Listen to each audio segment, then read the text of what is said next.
Kami menyembah Engkau Tuhan.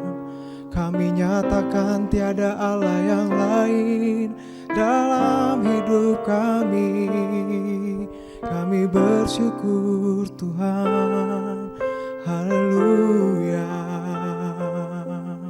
Mari sama-sama angkat pujian ini. Selain Kau tiada yang lain, hanya Kau milikku di surga. Sekalipun dagingku lenyap, hatiku lemah tak berdaya. Ku sembah Engkau, Allah yang perkasa. Ku sanjung tinggi namamu di hidupku Tuhan, tiada yang lain.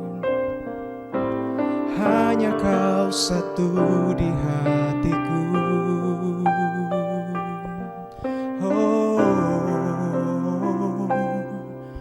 Selain Kau tiada yang lain, hanya Kau milikku di surga. Sekalipun dagingku lenyap, hatiku lemah tak berdaya. Ku sembah Engkau, Allah yang perkasa. Ku sanjung tinggi namamu di hidupku Tuhan, tiada yang lain.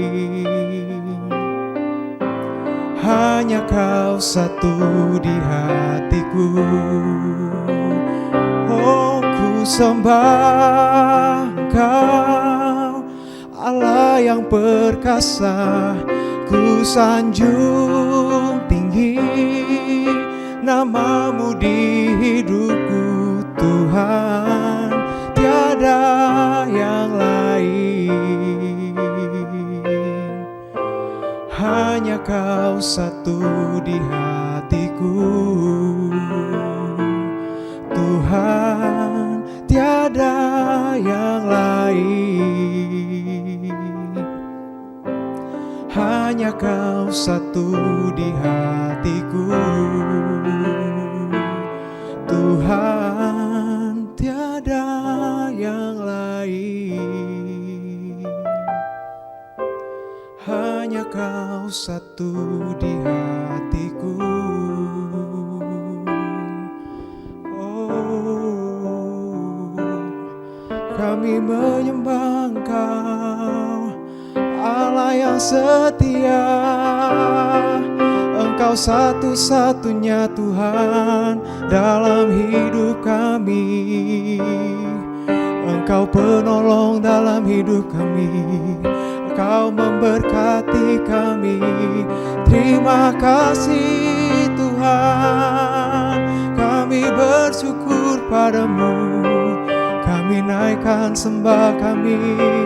Pujian dan hormat hanya kepadamu Tuhan. Haleluya, haleluya. Terima kasih Tuhan. Oh, haleluya.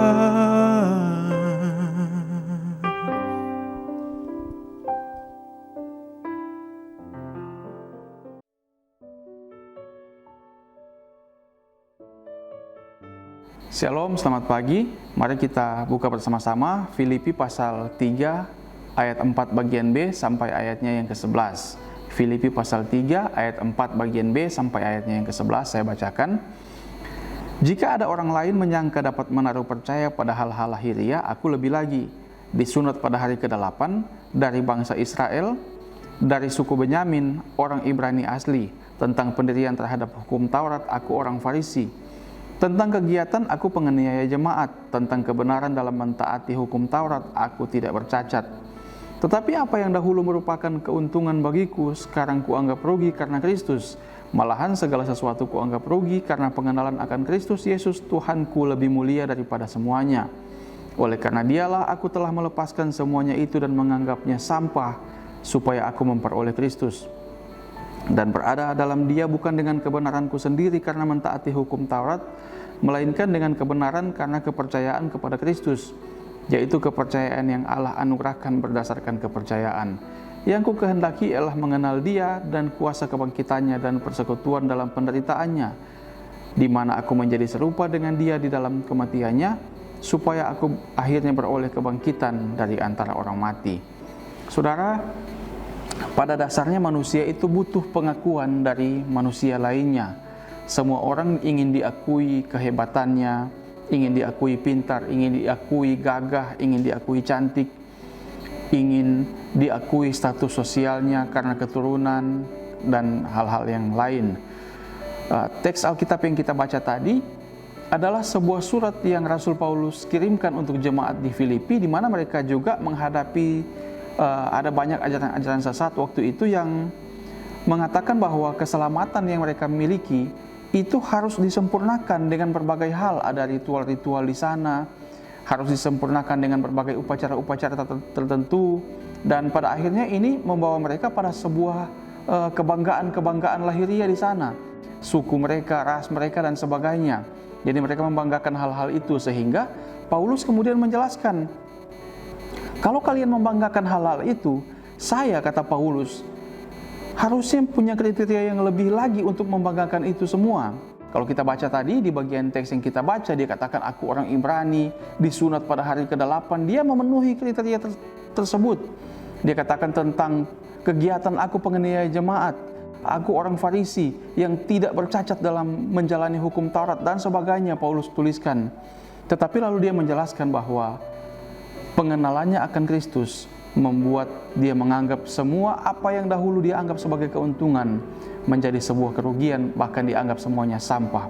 Perjumpaan Paulus dengan Yesus secara pribadi mengubah cara pandang Paulus, membuat cara pandang Paulus itu menjadi berubah total. Pengenalan Tuhan Yesus menurut Paulus lebih mulia daripada segala sesuatu, lebih mulia daripada hal-hal yang dahulu dianggap keuntungan. Pengenalan akan Kristus, hal-hal yang dahulu dianggap keuntungan, kini dianggap sebagai sampah, dianggap sebagai kerugian. Saudara, sebagai orang percaya seharusnya kita juga memiliki sebuah perubahan seperti ini, sebuah sikap seperti apa yang ditunjukkan oleh Paulus, bahwa pengenalan kita akan Tuhan seharusnya membuat kita mengerti bahwa tidak ada yang lebih mulia, tidak ada yang lebih bernilai daripada Kristus itu. Tidak ada yang lebih bernilai daripada pengenalan kita, perjumpaan pribadi kita dengan Tuhan Yesus. Dan bagian ini seharusnya mengajarkan kita akan dua hal, bahwa yang pertama, pencapaian-pencapaian kita itu bukanlah sesuatu hal yang harus kita banggakan, apalagi kita sombongkan. Segala hal yang kita bisa capai, hal-hal jasmani, hal-hal materi yang bisa kita capai, kesuksesan kita, uang kita, karir kita, kemampuan-kemampuan kita, semua yang kita bisa capai itu seharusnya tidak membuat kita bangga, apalagi membuat kita sombong. Tidak ada yang bisa kita banggakan karena semua bersifat sementara. Kalau bukan kita yang meninggalkan segala kebanggaan-kebanggaan itu, maka segala kebanggaan-kebanggaan itu juga yang akan meninggalkan kita pada akhirnya. Tetapi juga selain itu, bagian yang kedua ini juga menjadi sebuah penghiburan bagi kita, bahwa mungkin hari ini kita belum memiliki pencapaian-pencapaian yang dicapai oleh orang lain. Kita mungkin belum punya keadaan sebaik orang lain. Mungkin kita tidak sesehat orang lain. Mungkin kondisi keuangan kita belum sebaik orang lain. Mungkin kondisi keluarga kita tidak sebaik keluarga orang lain. Tetapi seharusnya ini tidak menghilangkan pengharapan kita, karena kita mengerti pengenalan kita akan Tuhan, keberadaan kita di dalam Kristus itu membawa sebuah pengharapan bahwa kita sudah memiliki hal yang terpenting, kita sudah memiliki hal yang paling mulia, kita sudah memiliki hal yang paling berharga, hal yang paling bernilai, yaitu kita memiliki Kristus, kita memiliki pengenalan pribadi dengan Tuhan Yesus. Tidak ada hal jasmani yang terlalu berharga yang untuk kita sombongkan, tetapi tidak ada masalah pergumulan yang terlalu besar sehingga membuat kita kehilangan pengharapan. Semua akan berlalu, semua sifatnya sementara, tetapi pengenalan akan Tuhan, keberadaan kita di dalam Kristus, itulah yang paling mulia, yang bernilai kekal. Amin. Untuk firman Tuhan, mari kita berdoa. Tuhan Yesus, kami bersyukur firman Tuhan sudah kami renungkan bersama-sama. Kiranya kami menjalani hidup ini dengan sebuah semangat bahwa kami tidak kehilangan pengharapan karena kami punya Tuhan yang luar biasa. Kami punya Tuhan yang bisa kami andalkan. Tetapi juga kami belajar bahwa kami tidak perlu menyombongkan hal-hal yang bisa kami capai karena semua bersifat sementara. Tidak ada yang kekal, semuanya akan hilang begitu saja, tetapi keberadaan kami di dalam Tuhan itulah yang kekal. Hamba berdoa Tuhan untuk anak-anak-Mu yang akan beraktivitas panjang hari ini, biar penyertaan perlindungan Tuhan sempurna atas anak-anak-Mu. Tuhan campur tangan, berkat-berkat Tuhan melimpah, hikmat akal budi, tuntunan Tuhan, tuntunan Roh Kudus ada atas anak-anak-Mu, atas kami semua. Terima kasih Tuhan Yesus. Sekali lagi sepanjang hari ini Tuhan lindungi sertai kami. Dalam nama Yesus kami berdoa dan bersyukur. Haleluya. Amin.